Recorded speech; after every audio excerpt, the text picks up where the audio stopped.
ದರ್ಶನ್ ಭೇಟಿ ವೇಳೆ shocking news ಕೊಟ್ಟ ವಿಜಯಲಕ್ಷ್ಮಿ. ಪತ್ನಿ ವಿಜಯಲಕ್ಷ್ಮಿ ಮಾತು ಕೇಳಿ ದಂಗಾಗಿದ್ದಾರೆ ನಟ ದರ್ಶನ್. ಪತ್ನಿ ವಿಜಯಲಕ್ಷ್ಮಿ ಬಳಿ ಜಾಮೀನು ಕೇಳಿದ್ದಾರೆ ನಟ ದರ್ಶನ್. ಬೇಲ್ ಯಾವಾಗ ಸಿಗತ್ತೆ ಅಂತ ಕೇಳಿದ್ರಂತೆ ನಟ ದರ್ಶನ್. ಸದ್ಯಕ್ಕೆ ಜಾಮೀನು ಸಿಗೋದು ಕಷ್ಟ ಎಂದಿರೋ ವಿಜಯಲಕ್ಷ್ಮಿ. ಜಾಮೀನು ಸಿಗಲ್ಲ ಎಂಬ ಮಾತು ಕೇಳಿ ದರ್ಶನ್ಗೆ ಶಾಕ್ ಆಗಿದೆ. ವಕೀಲರು ಹೇಳಿದ ವಿಚಾರಗಳನ್ನ ತಿಳಿಸಿದ ವಿಜಯಲಕ್ಷ್ಮಿ. ವಕೀಲರ ಅಭಿಪ್ರಾಯ ದರ್ಶನ್ಗೆ ತಿಳಿಸಿದ ವಿಜಯಲಕ್ಷ್ಮಿ.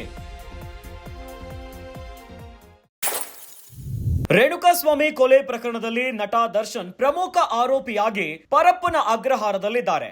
ಏನೋ ದರ್ಶನ್ ಈಗ ತನ್ನ ಪತ್ನಿ ವಿಜಯಲಕ್ಷ್ಮಿ ಮಾತು ಕೇಳಿ ದಂಗಾಗು ಬಿಟ್ಟಿದ್ದಾರಂತೆ.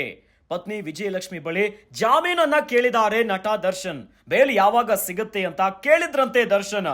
ಈಗಾಗಲೇ ಜೈಲಿನಲ್ಲಿದ್ದಾರೆ ನಟ ದರ್ಶನ್. ಈ ವೇಳೆ ಪತ್ನಿ ವಿಜಯಲಕ್ಷ್ಮಿ ಬಳಿ ಯಾವಾಗ ಜಾಮೀನು ಸಿಗುತ್ತೆ, ಏನಾಗುತ್ತೆ, ಇವೆಲ್ಲ ಪ್ರಕ್ರಿಯೆಯ ಬಗ್ಗೆ ಪ್ರಶ್ನೆಯನ್ನ ಕೇಳಿದ್ರಂತೆ. ಆಗ ವಿಜಯಲಕ್ಷ್ಮಿ ಸದ್ಯಕ್ಕೆ ಜಾಮೀನು ಸಿಗೋದು ಕಷ್ಟ ಅಂತ ಹೇಳ್ಬಿಟ್ಟಿದ್ದಾರೆ. ಇದರಿಂದ ಜಾಮೀನು ಸಿಗಲ್ಲ ಎಂಬ ಮಾತು ಕೇಳಿ ದರ್ಶನ್ಗೆ ದೊಡ್ಡ ಆಘಾತವಾಗುಬಿಟ್ಟಿದೆಯಂತೆ. ಏನೋ ವಕೀಲರು ಹೇಳಿರುವಂತಹ ವಿಚಾರಗಳನ್ನ ವಿಜಯಲಕ್ಷ್ಮಿ ದರ್ಶನ್ ಬಳಿ ಪರಿಪರಿಯಾಗಿ ತಿಳಿಸಿದ್ದಾರೆ. ವಕೀಲರ ಅಭಿಪ್ರಾಯ ದರ್ಶನ್ಗೆ ತಿಳಿಸಿದ್ದಾರೆ ವಿಜಯಲಕ್ಷ್ಮಿ. ಇದರಿಂದ ನಟ ದರ್ಶನ್ ಶಾಕಿಗೆ ಒಳಗಾಗಿಬಿಟ್ಟಿದ್ದಾರೆ.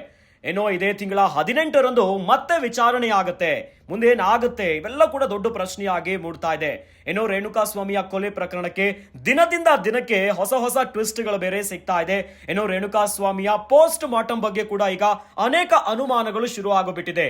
ಇವೆಲ್ಲದರ ನಡುವೆ ಈಗ ಪತ್ನಿ ವಿಜಯಲಕ್ಷ್ಮಿಯ ಮಾತು ಕೇಳಿ ದರ್ಶನ್ಗೆ ದೊಡ್ಡ ಶಾಕ್ ಆಗಿಬಿಟ್ಟಿದೆ.